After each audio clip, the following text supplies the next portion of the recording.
Sullivan. I'm a former IRS agent and teaching instructor with the Internal Revenue Service. Welcome to my YouTube station. Today I'm going to be talking about the IRS Form 433F.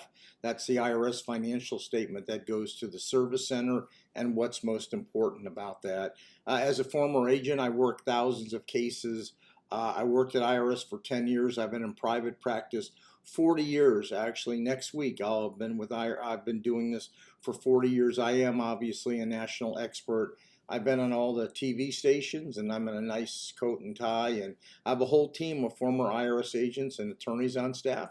If you want to look at my videos on CNN, I'm not sorry, forgive me, Fox Business News, CNN News, not CNN, Newsmax, News Nation, CBS, NBC, ABC, The Briefing Room. You can go ahead and just look at them at 777irs.com. Anyway, I want to talk to you today about the 433F. IRS uses three different financial statements depending on what the case is for, where the case is going. IRS uses the 433A OIC for the offer and compromise. The revenue officer, which I was, uses the 433A, which you're going to do a really deep dig.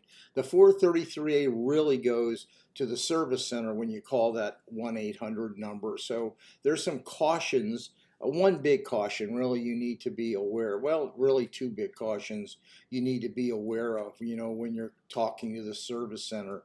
Anytime you work with an IRS financial statement, the eyes of anyone, an agent, and IRS is going to look at your assets and what can be liquidated, whether it's an IRA pension, equity in a home, anything, and they're going to look at your income and expenses.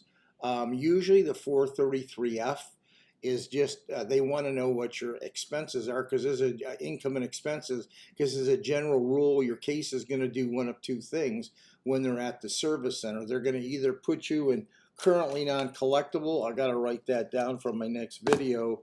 The service center, the currently non-collectible, or they're going to put you into a payment agreement. Those are one of two things that they're going to do, because usually that's the pay grade they get. So IRS is going to look at that financial statement, and that's going to happen to you. Now, what you need to know is this. Here's the big golden tip. I'm just not telling you that your case is going to end up with a payment agreement or you're going to wind up in a currently non-collectible, all based on this financial statement. What you must know is that IRS has a national standard. You must know this. Don't ever call IRS unless you know what the national standard is. What's the national standard? Very simple. The IRS national standard tells you how much you can spend for food and clothing, housing and utilities, for car payments and car operation.